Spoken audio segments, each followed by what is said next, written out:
Rất vui gặp lại quý vị trong bản tin thời sự quốc tế ngày 21 tháng 8 của FPNC. Bản tin hôm nay sẽ có một số thông tin nổi bật sau đây liên quan đến tình hình ở Afghanistan. Giao tranh ác liệt với Taliban, quân kháng chiến giành kiểm soát 3 huyện. Đàm phán thành lập chính phủ ở Afghanistan đang diễn ra như thế nào? Mỹ rút quân khỏi Afghanistan để chọc thủng điểm yếu của Trung Quốc. Chuyển sang tình hình ở khu vực khác. Báo cáo mới của FBI cho thấy ông Trump có liên quan đến cuộc bạo động 6 tháng 1 ở đồi Capitol hay không? Bất chấp phản ứng từ Mỹ, Nga khẳng định Đức vẫn là đối tác cốt lõi ở châu Âu. Nga-Lào kết thúc cuộc tập trận chung ở vùng Viễn Đông của Nga. Một số tin nóng khác. Bất an về tương lai, ngày càng có nhiều phụ nữ Afghanistan xuống đường biểu tình chống Taliban. Hàng chục người châu Phi nghi thiệt mạng khi cố vượt biển đến Tây Ban Nha. Tất cả sẽ có trong bản tin ngay sau đây của FPNC.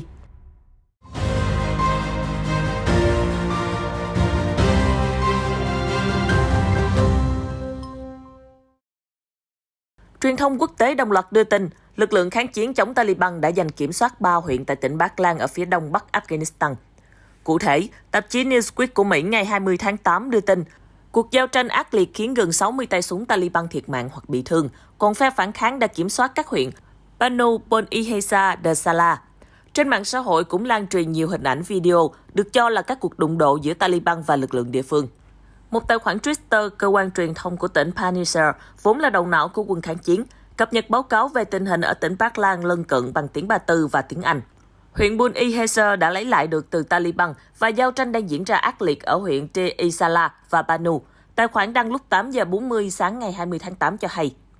Tazu Sarau, phóng viên của đài Iran International có trụ sở tại London cũng xác nhận thông tin trên với một cựu quan chức chính phủ Afghanistan.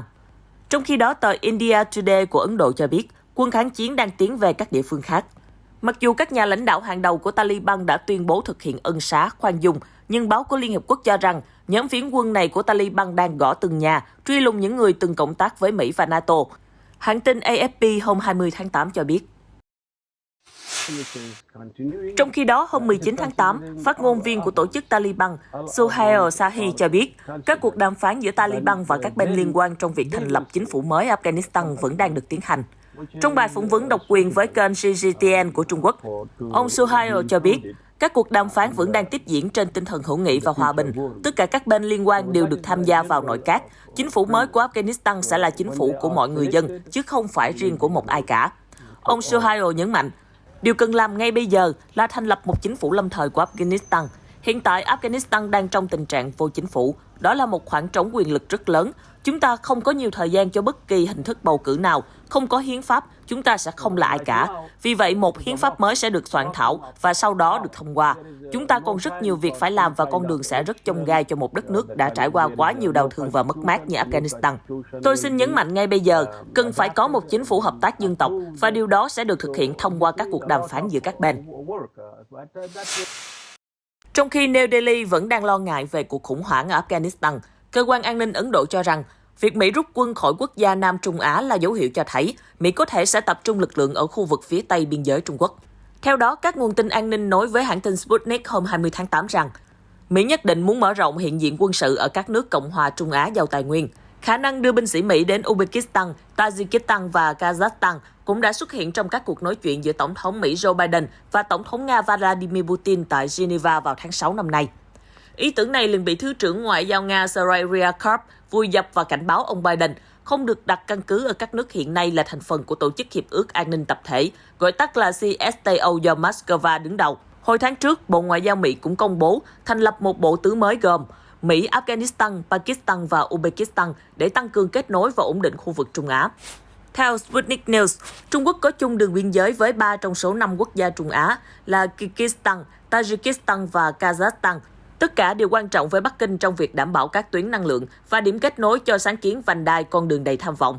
Một nguồn tin nói với Sputnik, Trung Quốc có điều động lực lượng đến Bộ Chỉ huy phía Tây của Quân Giải phóng Nhân dân và mở rộng cơ sở hạ tầng ở đó. Họ đã nhìn ra điểm yếu của mình. Chuyển sang một số thông tin nóng khác. FBI của Mỹ không tìm thấy bằng chứng cho thấy cựu Tổng thống Donald Trump có liên quan đến cuộc bạo động rúng động thế giới ở Điện Capitol của Mỹ hồi tháng 1. Reuters hôm 20 tháng 8 cho hay. Theo đó, Cục Điều tra Liên bang Mỹ kết luận sự kiện ngày 6 tháng 1 không phải là âm mưu do các nhóm cực hữu hoặc những người ủng hộ ông Trump dàn dựng tổ chức. Báo cáo của FBI còn cho biết Có 5% số người tham gia là dân quân có tổ chức chặt chẽ, nhưng họ không có kế hoạch ghê gớm nào để xông vào Điện Capitol và bắt cóc con tin. Tuy nhiên, FBI đã phát hiện ra rằng một số người biểu tình, chẳng hạn như nhóm Oath Keepers và Proud Boys, đã tính toán để đột nhập vào Điện Capitol, nhưng các nhà điều tra không tìm thấy bất kỳ bằng chứng nào cho thấy các nhóm này thực sự có kế hoạch nghiêm túc sẽ làm gì bên trong. Ngày 6 tháng 1 được xem là một ngày đen tối trong lịch sử bầu cử của nước Mỹ. Cuộc họp kiểm phiếu của Quốc hội Mỹ phải tạm dừng khi người biểu tình tiến hành bạo động, vượt hàng rào an ninh, phá cửa, tràn vào bên trong tòa nhà Quốc hội. 5 người chết trong ngày xảy ra bạo loạn, trong đó có một cảnh sát. Hôm 20 tháng 8, trong cuộc điện đàm với Thủ tướng Đức Angela Merkel, Tổng thống Nga Vladimir Putin đã khẳng định Đức hiện nay sẽ là đối tác kinh tế và thương mại chính của Nga ở châu Âu.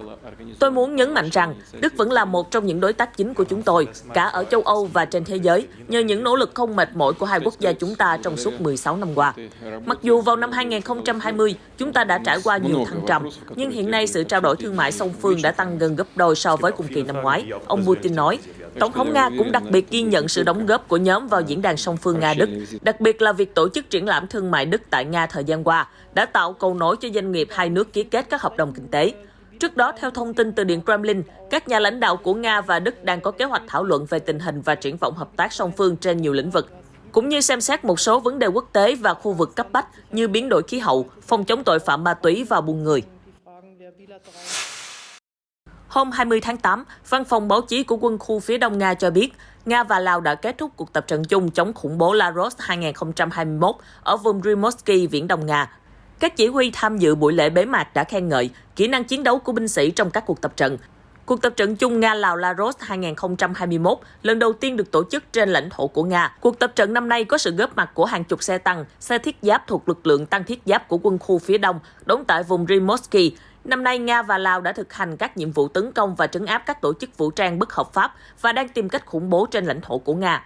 Về nhân lực, cuộc tập trận chung năm nay có sự tham gia của khoảng 500 binh sĩ của cả hai bên và khoảng 100 hạng mục khí tài quân sự, bao gồm cường kích mặt đất Su-25, máy bay trinh sát Su-24MR và trực thăng tấn công Ka-52. Các cuộc tập trận chung Nga-Lào được tổ chức đầu tiên tại Lào vào năm 2019. Ngày càng có nhiều người phụ nữ Afghanistan xuống đường biểu tình đòi quyền tự do khi Taliban xúc tiến thành lập chính phủ mới ở thủ đô Kabul. Sau khi Taliban kiểm soát Kabul, những người phụ nữ Afghanistan chìm vào nỗi sợ hãi cho tương lai của bản thân và lo ngại đất nước đang nhuốm màu đau thương. Một số người biểu tình nói với Reuters rằng, chúng tôi là những người phụ nữ làm việc trong các văn phòng chính phủ và các tổ chức bảo vệ quyền phụ nữ, nhưng chúng tôi không biết tương lai nào sẽ đến. Chúng tôi đã phải đấu tranh trong suốt những năm qua vì quyền lợi của mình và không muốn ai cướp mất những gì chúng tôi đang có. Chúng tôi muốn một chính phủ dân chủ ở Afghanistan, một chính phủ được Liên Hợp Quốc tán thành và tôn trọng nữ quyền. Trong buổi họp báo vào ngày 17 tháng 8, Taliban đã bất ngờ tuyên bố sẽ tôn trọng các quyền của phụ nữ trong khuôn khổ của luật Hồi giáo. Theo đó, phụ nữ được phép làm việc và học tập và sẽ rất năng động trong xã hội, nhưng trong khuôn khổ của Hồi giáo. Theo Reuters, một số phụ nữ đã bị buộc thôi việc trong khi Taliban càn quét các khu vực trước khi tiến công kiểm soát Kabul. Nhiều người lo sợ Taliban chỉ dùng những tuyên bố như thế để xoa dịu người dân và cộng đồng quốc tế, nhưng thực tế có thể khác. Hơn 50 người di cư được cho là đã chết sau khi chiếc thuyền chở họ bị lật ở Đại Tây Dương, cách quần đảo Canary của Tây Ban Nha khoảng 220 km.